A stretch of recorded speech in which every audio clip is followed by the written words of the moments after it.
Could you kind of explain what you guys have, the talent, and kind of what the vibe of your fan base is?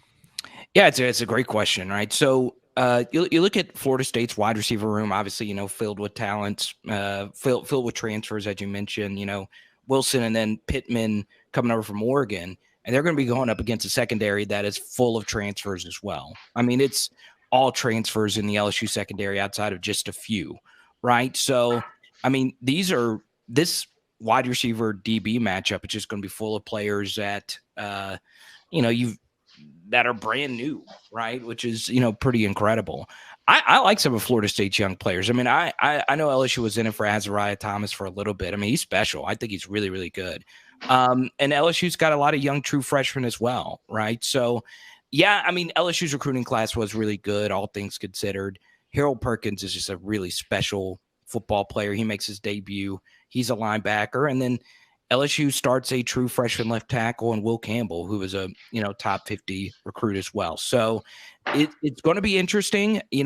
Obviously, this was an issue just watching Florida State last year, just guys getting open. I like your receiver room a little bit better, and LSU's defensive back room is brand new. They bring in Jarek Bernard-Converse, who was an all-conference performer at Oklahoma State. You bring in Kobe Richardson, who was an FCS transfer, who's probably going to play a lot. Mekhi Gardner was a non-Power 5 transfer. And the crazy thing about it is all these defensive backs had Louisiana ties. They just weren't taken, or they didn't commit to LSU the first time around. So for a lot of these new transfers that came in, this is a big game for them because, the dream for a lot of these kids is growing up and playing at LSU, right? And they are making their debuts, right? So they're going to be really amped up. And the key thing in those situations, especially in a loud and crazy dome, is communicating, right? And as I was putting together this film study that'll be released tonight, the one thing I really liked about Jamie Robinson is, I didn't make a lot of plays, but I saw him making a lot of calls. He was a talisman. He was the straw that stirred the drink. He was a guy that got people aligned where they need to be. And finding who that person's going to be for LSU is going to be key. Who's going to be the leader? And if they find one, they should have a fine football unit going into Sunday. Mm-hmm. I was going to ask, because we got the news a little while ago about John Emery, LSU's really talented running back, not being available for the first 2 games of the season. So that affects this upcoming Sunday against Florida State. What do you think about this run game for LSU? This is you're putting pieces together at the offensive line now. Like you said, you're going to have a true freshman at the tackle position. You're going to want to get the run game going because it's Jaden Daniels. He can also use his legs too. You got the wide receivers. I'm just wondering, what do you think Brian Kelly is going to want to do here game plan-wise? Is it specifically going to be Jaden Daniels and try to get those short intermediate routes? I've heard through their camp so far that's done pretty well for Jaden. And not so much from the run game. What do you think out of that room now missing John Emery?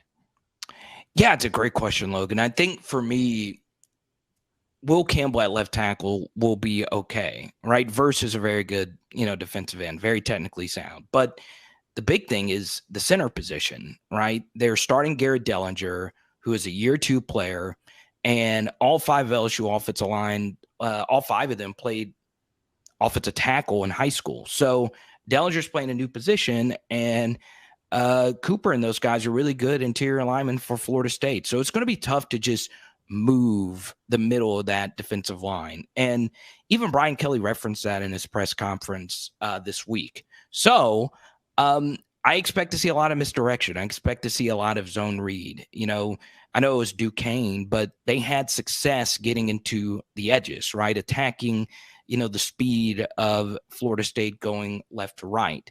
And Fuller's defenses do a great job of not letting you just run through the middle. So, for me, I think that's going to be very key as far as getting to the edges and loosening up that middle. And then, you eventually start running it some up the middle. So, yeah, you lose John Emery.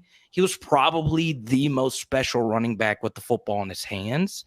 But you do get Noah Cain. This is another situation where A guy went to Penn State, and now he returns home, and he gets his homecoming with LSU because he was originally from Baton Rouge. So he's going to be the lead guy, number 21, and it's going to be key for him to be very consistent right off the jump.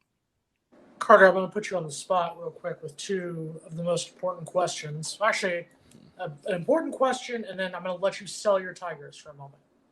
Question number one, best places to eat in New Orleans. That's a good question. So for me, and this is just true, like if you're going to the 504, everywhere is good, right? They'll tell you to go to like, Mama's and all these different places. Everywhere that you go is going to be good, right? And then obviously watch, your drinking. There's a lot of drinks that'll sneak up on you. Okay.